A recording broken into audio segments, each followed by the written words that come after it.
Ashama harka fuudhee jirtu jaalatamtootaaf kabajamtoota hordoftoota Zaaraa Entertainmentii nageenyi kiyya laggeeniif gaarreen kutee bahee qilleensa keessa naannawii bakka jirtanitti isin bira haa gahu. Nagattaan sun duraan dursee osoo hin haasofne dhiifama guddaa isin gaafadhaa. Badee jira wantoota haarawaa maxxansuutti hin jiru. Ani yeroo baay'ee viidiyoo kiyya qofa maxxansaa. Viidiyoota biraa wantoota tokko maxxansu sababa saniif yeroo viidiyoo haarawaa hojjechuu hin dandeenyetti hin badaa jechuudha. Yaa ijoolleen gara miidiyaa ta'ee badde jettan miidiyaa Facebook irras baay'ee hin turre. Osoma jiru wantoota haarawaa hojjechuu hin turre dhiyeenya kana deebi'ee waan tokko hojjechuu ture jechuun gabaabumatti isinirraa baduu kootiif dhiifamaa namoonni nama barbaaddanis yoo jiraatte kunoo Zaaraan keessan deebitee jirti hin jira amma booda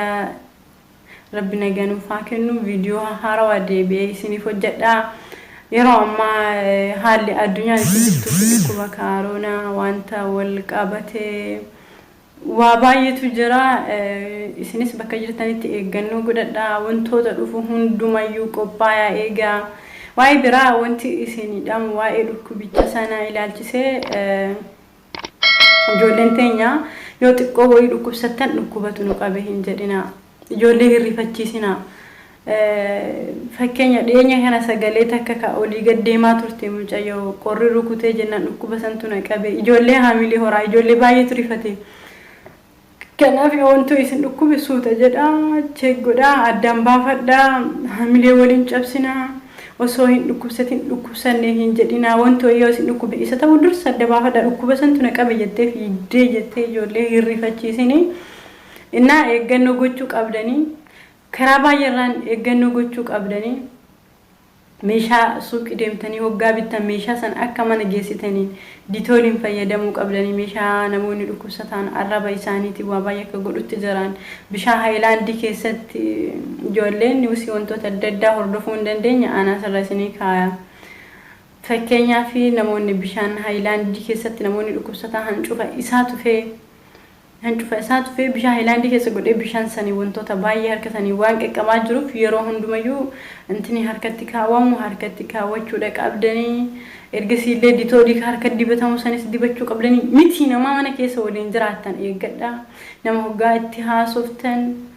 irraa fagaadha nama kamiin fayyama qabeessumayyuu nama wajjin jirtanuu eeggadha waan gootan irratti harka keessan yeroo waa daleeddanis yeroo kamuu ditoolii harka dibatamu san dibachuu hin dagatina. Picture ishee kaa'ee asirra innaa picture san screenshot godhee asirra isinii kaaya picture ditoola sanii jechuudha yeroo kamiyyuu intini keessatti ditoolii san fayyadamuu hin dagatina ditooliin sun harka keessaniif isin eegdi yoo tasallee wanta isaaniis harkaan tuqxan waan tokkoof hedduu isin fayyaddi jechuudha ditooliin kanaaf ditoolii san fayyadamuu hin dagatina isin jechuu barbaada waa'ee biraa meeshaa alarraa fiddan fakkeenya zayitii rifeensa haa ta'u shaamboo haa ta'u wantootumayyuu waan alarraa dhufu meeshaa san fayyadamuun dura kilir godhi waa baay'eetti tuttufuu jiranii viidiyoo tokko yoo ilaaltanii jiraattan viidiyoo muuzifaatti tuttufanii maangoo wantoota akkasiisan seeraan dhiqaa namoonni wantoota nyaatamu haala irraa fiddanii nyaata sirriitti eeggadhaa dhukkubicha kanarraa lubbuu keessan baraaruuf eeggannoo gochuudha qabdanii wantoota isinitti dhufu yeroo mataan keessa isin dhukkube dhukkubsanne hin jedhina dhukkuba kanarraa hamma tokko eeggannoo gochuuf isinumti lubbuu keessan eegaa qulqullinnis baay'ee barbaachisaa yeroo ammaatitti. Garuu sa'aatii ala baatee waa bittu mana keessas yoo jiraatte yeroo wanti ni jettu wanta baay'ee intina afaanitti funyaanii hidhadhaa jedhan san sa'aatii 6 yoo sirra ture dhukkuba biraa si gaha sa'aatii namoota bira deemtuuf yookiin bakka namni itti wal gahu deemtu qofa kaawwadhu achi booda hin baastaa